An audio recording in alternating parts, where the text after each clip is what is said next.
Good morning, everybody. It's so good to be back and good to see everybody. Mr. Chairman Comer needs to leave, so I'm going to yield to him first thing and let him go first. So, Chairman Comer? Well, thank you, Chairwoman McLean. Yesterday, Speaker Johnson and members of the House Oversight Committee met with several survivors of the horrific crimes committed by Epstein and Maxwell. The abuse these survivors endured is both heartbreaking and sickening. They were not only victims of unspeakable crimes, but were also betrayed by their own government, which failed to deliver justice and accountability. The House Oversight Committee is committed to providing transparency and accountability for these brave survivors and for the American people. Over the past 6 weeks, the Oversight Committee has worked tirelessly to obtain documents and testimony related to Epstein and Maxwell. We have subpoenaed Maxwell for a deposition. We have subpoenaed the Department of Justice for documents. We have issued subpoenas to 10 former federal officials for depositions. We have requested documents from the Epstein estate, and we have secured a transcribed interview with former Labor Secretary Alex Acosta. This is the most comprehensive investigation into Epstein and Maxwell to date, and we're already getting results. We have already deposed former Attorney General Bill Barr. The DOJ has produced nearly 34,000 pages of documents with more to come. These documents are now accessible on our website. We put every single document on the website. The Epstein estate will begin producing documents on September 8th. The committee is operating at an unprecedented pace and doing the work the right way. What we heard yesterday from the survivors is that they support these efforts and they support the pursuit of transparency and accountability.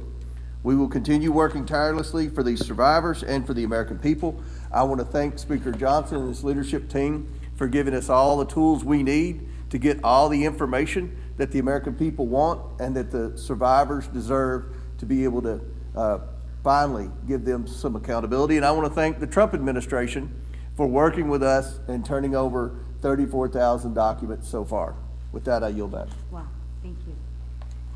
Thank you, Chairman Comer, and thank you for all your hard work on this issue. With that, I want to welcome you all back to a safe DC. I know that sounds crazy, but rather than applauding President Trump's decisive action to actually restore law and order and reduce crime in America, Democrats have defended gang members, thieves, and lawbreakers. I mean, can you guys believe that? That sounds odd, right? Right? Sounds pretty common, unfortunately. Nevertheless, Republicans remain focused on delivering not only the physical safety, but President Trump has championed, but the financial security for every single working America. Because President Trump believes in a safe America. And safe America means safe in the streets, but it also means safe and security financially and economically. That's why we've spent the last month working with actual Americans in our district. And I personally spoke with workers at manufacturing facilities in Michigan, and then we went on the road in New Jersey, Pennsylvania. These folks work hard, and many of these folks work more than 40 hours a week. So let me tell you that it was an honor to let them know that the extra hours they put in will actually not be taxed. And of course, I wasn't the only one standing with the American workers in the past month. House Republicans showed up in coffee shops, small businesses, schools, gas stations, all across America. And if you own or work at a small business, Congressman Miller Meeks was out there talking about the tax cuts heading their way. And if you work in energy, Congresswoman Fedorchak was out there talking about the ways that this bill will help secure your job and actually reduce gas prices. I think we had Labor Day just recently, right? We just came back from Labor Day. Gas prices were the lowest they've been in 5 years. What a success that is. And if you work in healthcare, Congressman Barrett was on the ground hosting a town hall about what this bill does to actually improve healthcare in rural areas. And if you've worked your whole entire life, Congressman Mario Diaz-Balart sat down with seniors about the historic tax cut they will receive because of the working families tax cut bill. Wherever you work, the bottom line remains the same. Republicans are fighting for every single American worker, and we are proud of the results that we have delivered. Republicans voted to keep money in Americans' pockets, while the Democrats voted to take money from Americans' pockets. Republicans delivered no tax on tips, no tax on overtime, and no tax on Social Security. Well, every single Democrat, and let me say that again, every single Democrat voted to increase your taxes by at least $1,700 for the average middle-class family. Every single Democrat voted to raise taxes by at least $1,700. Please cover that. Republicans want to keep more money in your pocket. Democrats think that you should pay more money to the government because the government just runs so doggone efficiently, right? House Republicans are doing what is needed to be done to deliver for the American worker. And with that, I want to turn it over to someone who has actually worked hard for his constituents, Congressman David Taylor of the great state of Ohio. It pains me to say Ohio, I know. as in Michigan. I know, well, you're still recently the winner, so that's okay. Thank you, Chairwoman. During the August work period, I spent time in Ohio's 2nd Congressional District talking with local small business owners, farmers, manufacturers about the issues that are most important to them. I heard over and over again how important the Working Families Tax Cut Act is in transforming the lives of hardworking Ohioans by lowering taxes so they can spend their hard-earned money on what they need, helping small businesses grow and develop and revitalizing our main streets.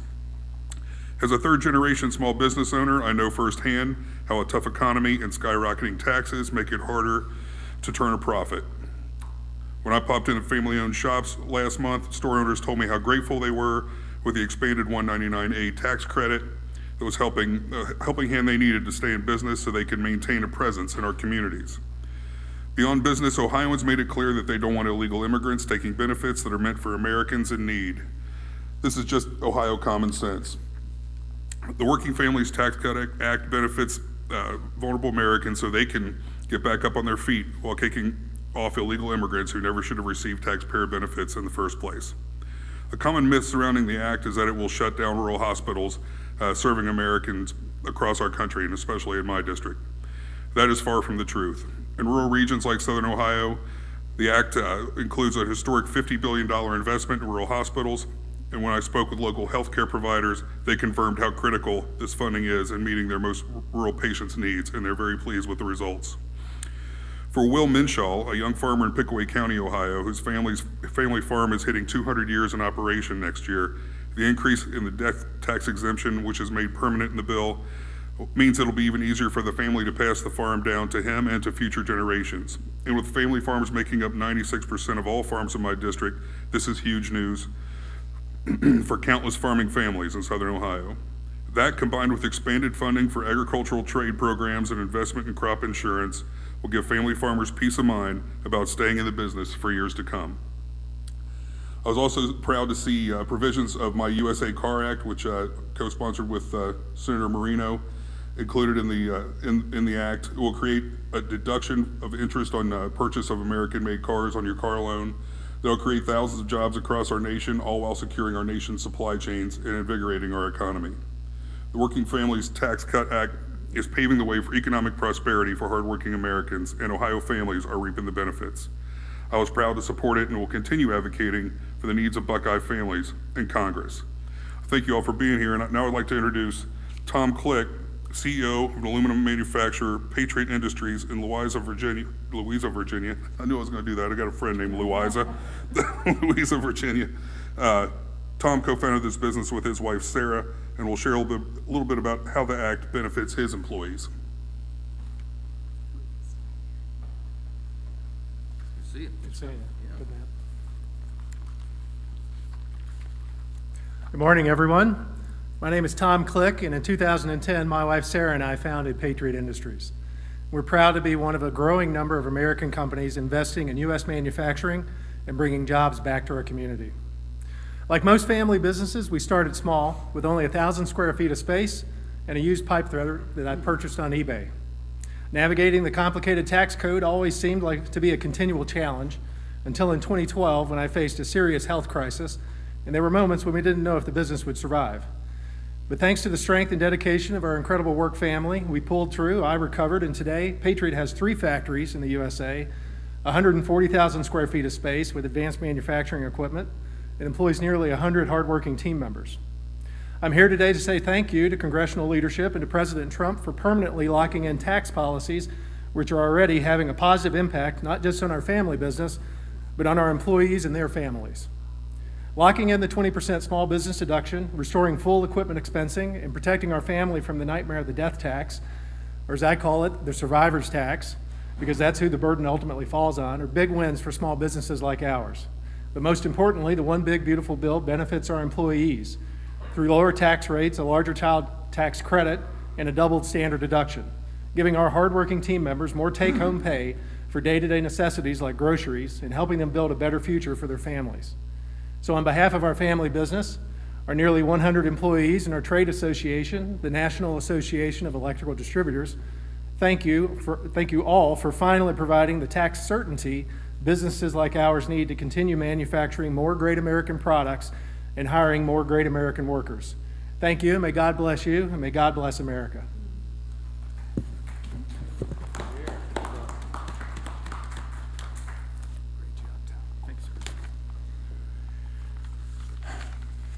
Last week, 2 innocent lives were taken at Annunciation Catholic School in Minneapolis.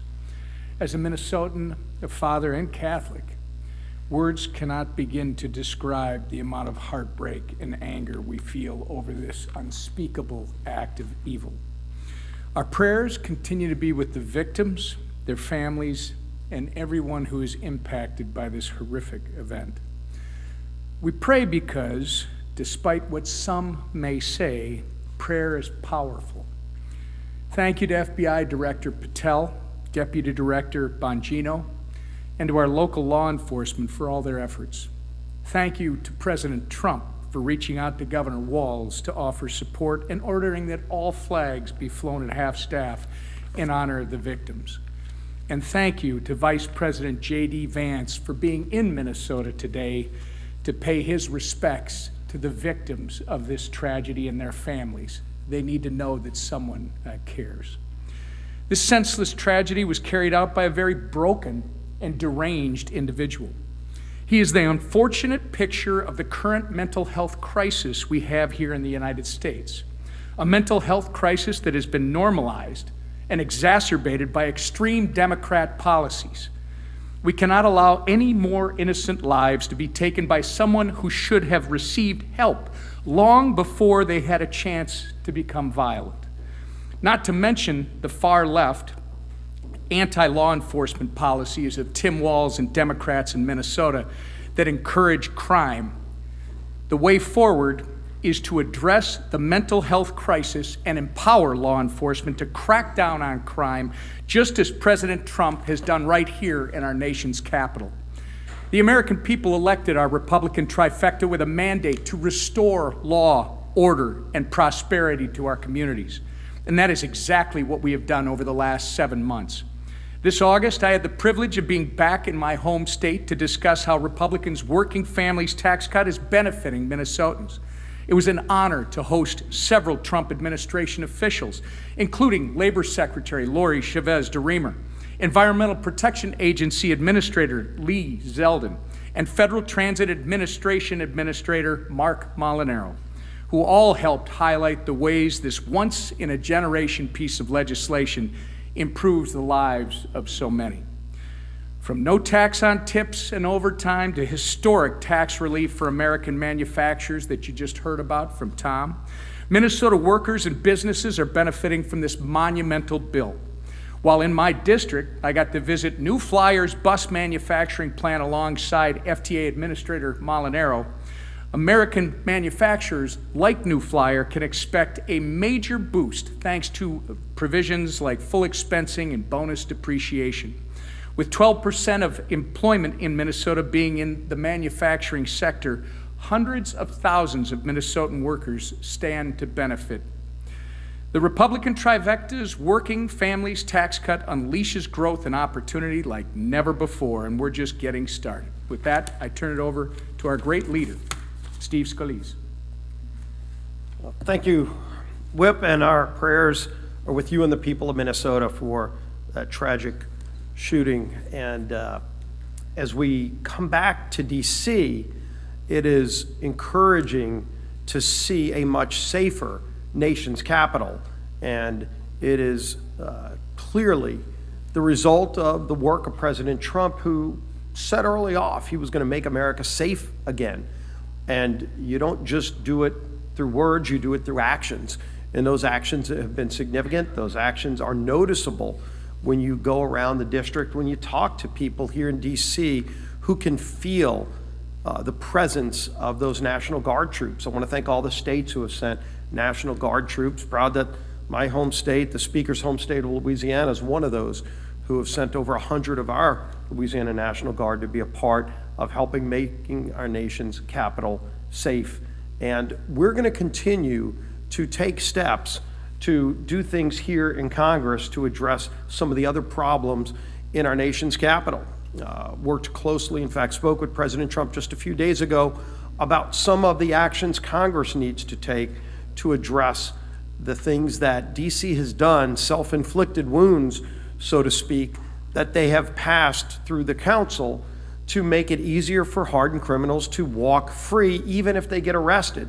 Carjackings, you could carjack somebody at gunpoint, and frankly, a lot of the people who commit some of those violent crimes are younger people under 25. You could be 23 years old and walk out the next day if you get caught without serving any time in jail.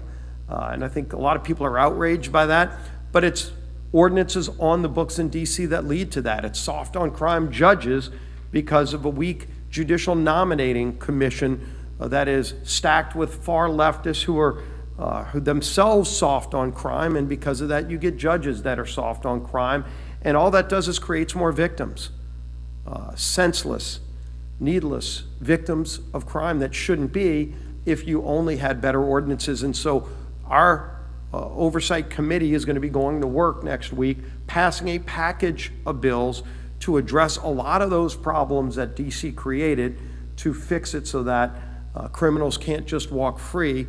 If they want to go commit tough crimes, they'll have to do the time for what they do on the streets. And I think that's a good thing, that we're going to be addressing that problem even more than what President Trump's already done. You can look at what the Oversight Committee has already done over the break. While a lot of people were home, a lot of Oversight Committee members were here getting that testimony that Chairman Comer talked about from those victims of the horrors of Epstein. And we're going to continue through the rule today, have a vote to force a lot of that information to be made public, to support the subpoenas that the committee's doing, to go even further than others want to go at getting that information out to the public, including going after the estate of Jeffrey Epstein, something others have refused to do. So we're not done, but it's going to be an important vote today on the House floor to show our support there. And then, of course, we are going to continue to talk about all the things that we passed just in these first 6 months, and obviously there's a lot more we want to do. There's a lot more we're doing just this week. Some great energy production bills, energy and water appropriations bill. Appropriators are having negotiations to try to get a resolution on the proper funding of government. All of that is still going on, but it's important when you go around the country and hear stories like we heard today of people that are now starting to make more investment in America because we stabilized the tax code. We prevented a massive tax increase on families all across this nation by passing the One Big Beautiful Bill. We modernize America's air traffic control system. We secure our border. We open up more energy production. All of the things that are going to help families have more money in their pockets, overtime workers, with no tax on tips. That's $1,700 more in the pockets of hardworking families, and the best is yet to come. There's a lot more we're going to do, and the person leading that charge is the fellow LSU alum, and yes, we are proud of our alma mater winning its opening game. It's going to have football back, college football. Some people might not say right now they're glad to have college football back, depending on how their team did. We are proud of what's now the number 3 team in the nation, the LSU Fighting Tigers, another Fighting Tiger, and Cover Boy. If you brought your copies of Time magazine, he might actually sign a copy for you. Not every day that a Republican gets on the cover of Time magazine, but he has exhibited great leadership. He's gotten a very, very narrow House Republican majority to come together time and time again to deliver big wins for American families, and I'm glad it's being noticed nationally. It deserves to be. Our Speaker of the House, Mike Johnson. Thank you, Mr. Leader. Welcome back to everybody. We come back very excited, and not just because the LSU Tigers prevailed on Saturday, but because we're in a really good mood. You know, the House Republicans went out, fanned out across the country over the district work period, and got a lot of work done. And they were talking about the One Big Beautiful Bill, which has also become known as the Working Families Tax Cut Act, because that's what it principally represents. And it was met with great reception everywhere. I'm so grateful for leaders like Tom, the Clicks, who are these small business owners that is the heart of the U.S. economy, and they make it run and they provide jobs. And we're trying to do everything we can to ensure that they have success, because the success of small business owners and hardworking families is the success of America. And that's what our principles and policies provide. And so we're so excited about that. We went out, fanned out across the country. We met with business leaders just like this, with workers, farmers, families in our districts, to discuss our legislation and how it's already making a positive impact in communities across the country. I spent the month traveling my own district and 12 other states, and we went quite literally coast to coast, got a great reception everywhere we went.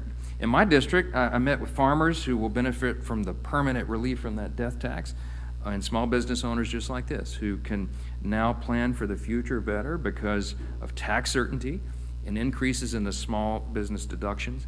In Nashville, Tennessee, where I was, I met with tip workers who will keep more of what they earn thanks to the no tax on tips and no tax on overtime. And they were overjoyed by that, and we interviewed them and got their comments on it. I was in Idaho Falls, Idaho, visited with local manufacturer there who employs 5,200 people, one of the biggest, most impressive businesses nationwide. And thanks to this bill, they can now permanently deduct more of their critical investments in research and development on their products, and they will help their company and thereby create more jobs and help their workers. Look, whether you're a farmer, a bartender, a stay-at-home parent, a law enforcement officer, a business owner, any profession in between, the legislation that we passed is going to benefit you. It's going to benefit all Americans because, as we've noted, it was written for lower and middle class earners, and they are going to feel the effects of that in very short order. We're going to continue to speak the truth to the American people, and we're really excited, I'll just note parenthetically, as we head into the midterm election, about the results that we can point to that are going to help everyone. Regarding DC crime, it's not just the One Big Beautiful Bill that's helping American people. Since President Trump took control of the crime in this city, and so many of you live here and you experience this, they took control of the DC Metro Police Department, and the crime in our nation's capital has fallen off a cliff. Here's some stats. Carjackings are down 85%. Some of you, I won't ask for a raise of hands, but some of y'all live in the Navy Yard. I mean, people were scared to go to their cars at night. That's not happening anymore. I was down there yesterday, and we have National Guard, loyal, faithful, brave National Guardsmen and women walking the streets with their arms. Makes a big difference. Carjacking's down 85%, robberies down 42%, violent crime down 25%. DC went 11 straight days without a murder. That sounds like, wow, why would you be, because that's an amazing thing around here. Nearly 1,300 criminals have been arrested and 135 illegal guns removed from the DC streets. DC residents, and the residents of every big American city, should be able to walk freely without fear of being mugged and violently assaulted and carjacked or shot at. I mean, this is common sense, and it's clear this action is needed. 81% of the people in this country believe crime is a major problem in large American cities, and we ought to do something about it, and we're the team that will. President Trump is clearly listening. His efforts have been so effective here in D.C. that Mayor Bowser, who is a Democrat, as you know, signed an executive order just yesterday welcoming federal law enforcement in D.C. indefinitely, okay? I hope my Democrat colleagues here will wake up and realize that crime is not a partisan issue. It can't be. Violent criminals don't know if you're a Democrat or a Republican before they put a gun to the back of your head and demand you give up your keys. We can't stand for that. And the Democrats should set aside their pride and stop defending violent criminals, which is amazingly what so many of them are doing right now, and work with the Trump administration to put the safety of the American people first. Regarding government funding, just very quickly, you've heard Leader Scalise address this. House Republicans are continuing the FY26 appropriations process in our efforts to responsibly fund the government while also cutting spending. Why? Because, my friends, we have a $37 trillion federal debt. Now, remember, we cut $1.6 trillion in the big, beautiful bill, and that was a huge leap forward because it's the largest amount of savings ever achieved by any legislative body in the history of mankind, but it's not enough. We have to continue to spend more responsibly. This week, we'll bring up the Energy and Water Appropriations Bill to the floor, and Chairman Cole is diligently working to get all 12 of the appropriations bills out of his committee. As we always are, the House Republicans are committed to keeping the government open. And unfortunately, it seems like not all the Democrats agree with that, and they're beginning to apply their government shutdown pressure. But I want you to remember one thing. All but one House Democrat voted to shut down the government in March. And we expect, sadly, that may happen again, that will be their inclination. If the government shuts down, it'll be because congressional Democrats rejected common sense solutions to fund the government and instead caved to their far left base. But I'm going to say this. I mean, look, I mean this sincerely. If Democrats are willing to work with us and think responsibly about how we can spend less than we did last year, then we are all open to that. Our nation is saddled with that debt, and we've got to figure this out.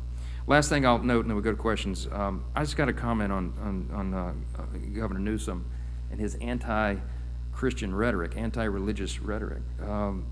Just one personal point here. Last week, I mean, he called me out personally a couple times, and he shamelessly mocked the victims of Annunciation Catholic School for praying after the shooting. Went online and did it in writing. I just found it reprehensible. I mean, it's really sick. In response to a video of Caroline Leavitt discussing the power of prayer amid great tragedy, the governor posted, quote, "These children were literally praying as they got shot at." I mean, why? Like, why would he do that? Why would you do that?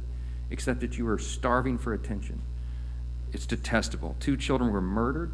More than a dozen were hospitalized, and Gavin Newsom's response was to sneer and condemn those who seek out our Creator at our darkest moments. I just thought it was evil. In fact, it's indicative of such a profound moral decay that really the only hope for Gavin is prayer, ironically, and we're told in Scripture to do that. As people of faith, we believe in the strength of prayer and intercession. It's foundational to who we are as believers, and by the way, who we are as Americans. It's woven into the fabric of our country, our deep Judeo-Christian heritage, and it's something that we represent. And as a leader of the state with the largest Christian population in America, I will keep Governor Newsom and also the people of California in my prayers, and I think you ought to be called out, and anybody who does that should be called out for it. With that, take a few questions.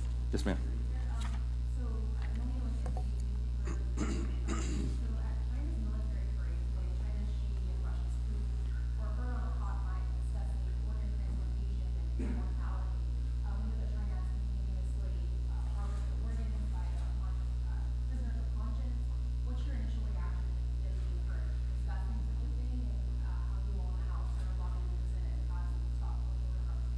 Yeah, I will tell you that we've heard some horrific stories of these organ transplants and all of this in China, that they take it from unwilling donors, okay, to put it mildly. And the fact that they were caught on a hot mic, the first I've heard of that, is very telling.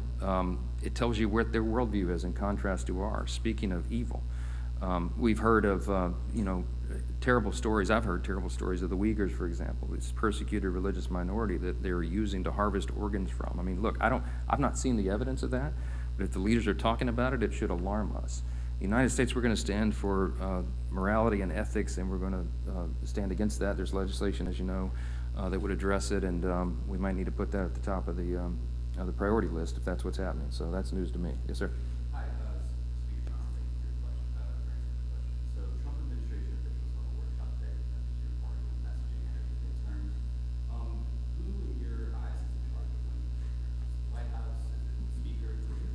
Yeah, it's the speaker. No, I saw somewhere that I was running through and I saw on Fox News or something said, curious, the speaker wasn't at the meeting this morning. Can I tell you why, since you just asked? My youngest son, Will, made the starting wide receiver position at his local school here for the freshman team. And at a big practice on Saturday with the quarterbacks and wide receivers, he fell and broke his collarbone. So I had to take my son to school this morning and get him situated because he's hobbling around with a thing. And he's heartbroken because we just started the season and I'm heartbroken as well. That's why I missed it. I texted James Blair and Caroline Levitt and with a laugh emoji and said, now the scandal is I'm not with you to discuss our strategy. The speaker's clearly in charge of this. The speaker works around the clock. I'm talking about myself in the third person here. Speaker travels all around the country to help us expand our majority. Right. And we have a strategy that we're working on. Richard Hudson, also the NRCC chair, is doing an extraordinary job. So he and I are in a partnership with this with all the leaders and all the members. Last year, I'll share with you the sad statistic. I did over 360 campaign events over 240 cities in 40 states and logged enough miles to circle the globe 5.5 times. That's a real stat. I'm doing it again. I'm on that same track. So clearly I am hands-on every day that we're not in session and I'm not in my district working. I'm on the road doing this. So we're closely coordinated with the White House, and that's the beauty of it because the political team in the White House, the president himself, he and I spoke about this most recently last night at about 11:45 p.m. about our strategy to win the midterms. He's dialed in on it, we're dialed in on it, but clearly, I'm the quarterback of this effort, and I fully endorse everything that was said over there because it was all prearranged with me. So that was the only reason I wasn't there. Yeah. Last question. I got it, yeah. There was a rebranding of the one beautiful bill to try to go over family tax credit. Is that a sign that you guys are losing the messaging towards Democrats? The polling is not doing well for you guys, particularly across multiple polls. What more do Republicans have to do to actually sell it? Yeah, it's not a rebranding, and what we have to do to sell it is tell the truth, and that's the beauty of it, okay? So I'm not surprised that some of the early polling was less than favorable in some areas of the country because there has been a full-on strategy by, frankly, the mainstream media and the Democrats, of course, to try to misrepresent what's in the bill. If you look at the polls of all the individual provisions of the bill, they're wildly popular. I mean, we did things, there were 80-20 issues in the legislation, and it's going to help everybody. So it's not a rebranding. What we encourage everybody to do during the August district work period is go into their districts, do town halls, business roundtables, meet with everybody, constituents, and just take the time to explain what's in it. Because in almost every scenario, literally like 99% of the time, when you explain what's in it, light bulbs go off and people start standing and applauding because they know it's going to help them. Now, here's the other benefit of that. The reason we put it on such an aggressive timetable, which some of the people in this room didn't believe we'd get it done, the reason we had to get it done by the summer is because we wanted everybody to feel the actual effects of this extraordinary legislation before they vote in the midterms. We made a mistake in the first Trump administration. In hindsight, we'd got the Tax Cuts and Jobs Act done, our reconciliation package then, but we didn't get it done until December. And so people didn't feel the effects before they voted in the midterm, and we lost our majority. We are not going to make that mistake again. So the reason we put this on such an aggressive timetable was to get it done, get it signed into law, get it enacted. The relief is already being felt, as you're testified to today, and it will be felt in great effect by everyone when they go vote. So that huge demographic shift that we saw in 2024 in the election, we will hold those new demographics, new people who came in the party, because we have demonstrated for them they made the right decision.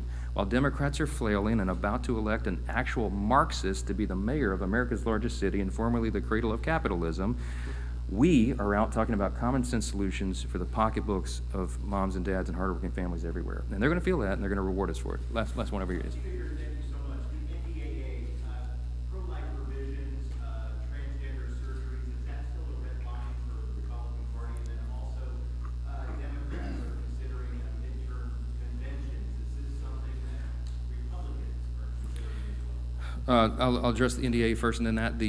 Yeah, I mean, I don't expect there's going to be poison pills that the NDAA has been worked towards as a bipartisan measure, which it traditionally has been, and I think leaders on both sides are committed to that. With regard to the convention, I'm all in and excited, and I'm glad you asked about it. The president called me when I was on the road maybe a week ago or whenever this made news on a morning. It was like 6:30 in the morning where I was out west, and he was here, and he said, "Mike, I got a great idea." And I said, "What's that?" "How about a midterm convention?" Don't intend to do it in his voice, but a midterm convention. And I was like, "That's genius." He said, "It's never been done before." that's right, and that would be such a great rallying point for us in the fall, right before the election, to lead up to that, to the momentum that we have so much to sell and talk about and celebrate.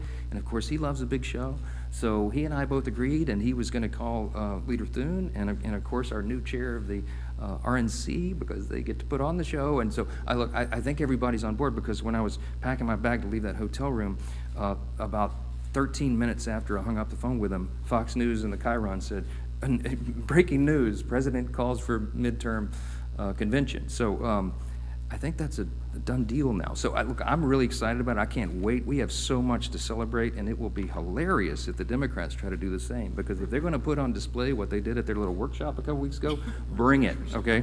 So all we got to do is find the right location and get this thing planned, and we're going to be excited. And we'll be bringing, I'm sure, folks like the Clicks, like Tom here, to come and tell his story about what's happening, and everybody will resonate, and all the people will say amen. Thank you all so much. Bless you. All right.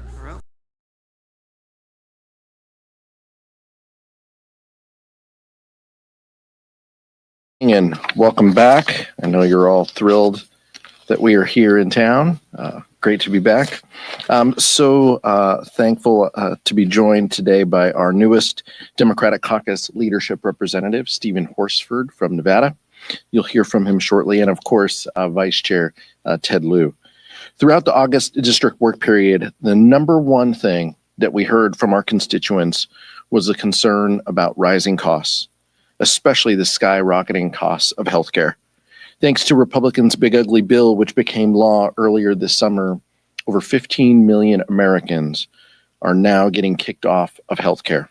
On top of that, 24 million Americans who buy their health insurance through the Affordable Care Act will see those costs go up by as much as 75%. These might sound like big numbers, but they have very real consequences. Your neighbor might not be able to pay for the cancer treatment that they desperately need, or someone in your family might struggle to pay for the prescription drug costs that are rising on a daily basis. And we need to remember how we got here. Donald Trump and House Republicans manufactured this healthcare crisis because they decided to put profits over people and to give billionaire buddies tax breaks at the expense of working families. Republicans claim to care about the economy, but Donald Trump promised to lower costs on day one, and the American people are still seeing right through their lies. Our constituents deserve better, and that's why Democrats are doing everything in our power to expose the truth about Republicans' cruel agenda that puts Americans' health care at risk, and to hold this administration accountable at every turn. Now I'll turn it over to Vice Chair Ted Lieu. Thank you, Chairman Aguilar. Under the policies of Donald Trump and House Republicans, prices have gone up, up, and up. The latest inflation report shows that core CPI rose by the highest it's been since the last 6 months. Energy prices have gone up. Electricity is skyrocketing in a number of areas, more than doubling the pace of inflation in some of these areas. We know food prices have gone up. For example, 1 pound of beef has gone up 12.8% in the last 6 months. 1 pound of chicken breast has gone up nearly 6% in the last 6 months. And if you want to finance a new car with a car loan, it's gone up about $400 in the last 6 or 7 months. And what is Donald Trump and House Republicans doing about it? Nothing. In fact, House Republicans today on the Judiciary Committee are holding a hearing on European laws in Europe that govern what Europeans can say about speech. That's what they're talking about, instead of addressing inflation or the Epstein files. And then Trump's tariffs are going to make these costs even worse. We're asking House Republicans and Donald Trump to focus on what the American people want, which is to bring down costs. We know, as Chairman Aguilar said, healthcare costs are going to skyrocket as well. Because of this big, ugly bill, you're going to have deep cuts to Medicaid, as well as the ACA, and an additional $500 billion to Medicare. We saw today that the Trump administration is trying to rebrand the big, ugly bill. Turns out you cannot rebrand crap, right? You can call it fecal matter, you can call it poo. End of the day, it's still crap.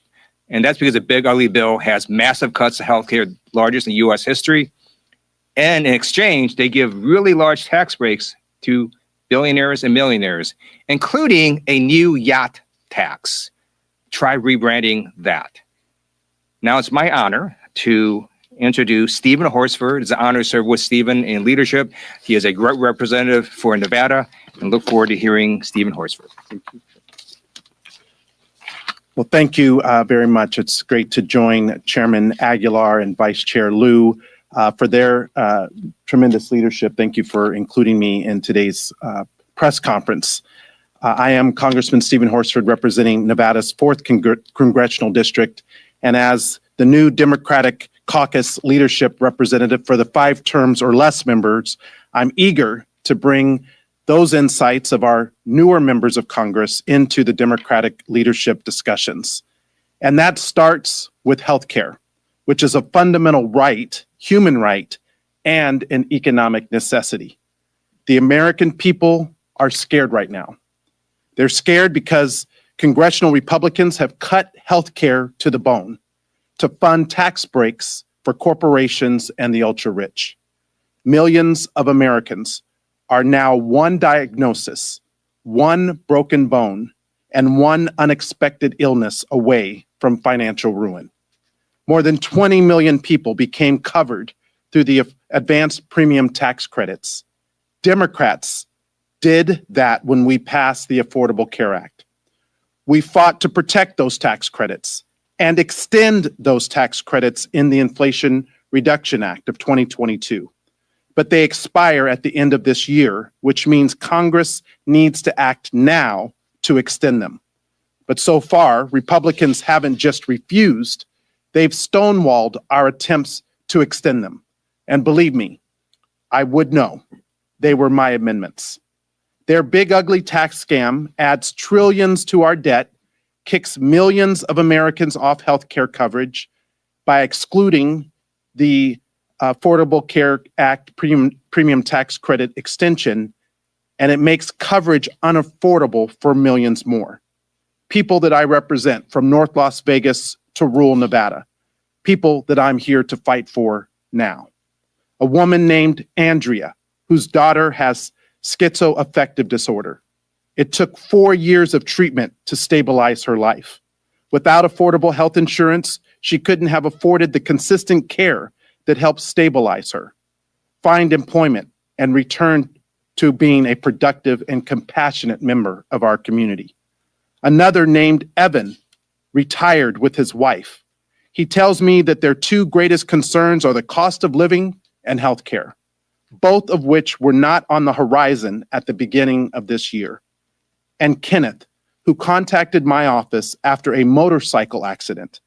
Kenneth is lucky to be alive today, and also lucky he had insurance from the Nevada Exchange. Without his coverage, he could not have come close to covering his medical bills. Some things should rise above partisan politics, and healthcare must be one of them. Republicans need to join House Democrats now in protecting the health and well-being of our constituents. The time to act is right now. I look forward to working with Chairman Aguilar, Vice Chair Liu, and all of our leadership to make sure healthcare remains at the top of our priority of what we're fighting for on behalf of the American people. I yield back. Thank you, Stephen. Happy to field questions for Vice Chair Liu and Mr. Horsford. Go ahead. Hello, thank you. Just going into the crime situation we're seeing right now, crime rates have fallen significantly since the president's federal takeover of DC law enforcement. Would you consider that a success with rates dropping so much? I think we've seen post-COVID in big cities across the country, crime continue to go down. I think what folks in DC need to understand and think through is, do we want to live in a permanent police state? And I think that that's an important piece of how Americans are thinking through, is someone, and I'll defer to Vice Chair Liu, who saw this close to our homes in Los Angeles. What the administration did is illegal and wrong. If they want to protect federal assets, they can. I don't think spreading mulch or picking up trash in the mall is exactly what the National Guard had in mind. And so we'll continue to ensure that Public safety is a top priority. It has been for the House Democratic Caucus. If someone was serious about public safety, though, they wouldn't pardon 1,500 insurrectionists on day one who committed crimes. If someone was serious about public safety, you wouldn't submit a budget that cut cops' grants and programs to local law enforcement across this country by hundreds of millions of dollars. If you were serious about public safety, you would do that. You would support local law enforcement carrying out their jobs and duties. That's how the House Democratic Caucus feels. Vice Chair Luke? Sure. Local law enforcement deals with crime, and what House Republicans did is they cut millions of dollars from cops grants to local law enforcement. So you have to fund local law enforcement, and then you can reduce crime. If you want a police state with military folks running around all over the place, well, sure, that's going to reduce crime, but that's not the free and open society we in America want to live in. I'm sure there's really low crime in North Korea because they have military troops all over the place. That's not the society we want.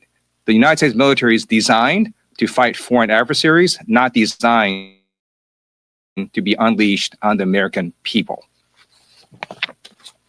Of government funding, since that deadline is coming up in a few weeks, what would get Democrats to yes on a continuing resolution? Bipartisan spending bill that meets the needs of the American public. We've been clear in that. I've talked from this podium about the work that I've done with appropriators and Ranking Member Rosa DeLauro. If Republicans were serious about a spending plan, they would work with Democrats in order to meet those needs. Time and time again, we are seeing priorities that are out of line with what the American people want, including what they released this weekend in gutting healthcare within the labor age bill that is coming before the Appropriations Committee and was marked up in the subcommittee yesterday. So that gives us huge concern. But Republicans know that they need to work with us, and we stand ready to do that. If they want a shutdown, then they have the ability to put one forward. If Donald Trump and House Republicans want to shut down, they can. But it's not going to be because of Democrats. We're at the table, we're working, and we want to find solutions. Michael? Thank you, Mr. Chair. NFL season kicks off tomorrow.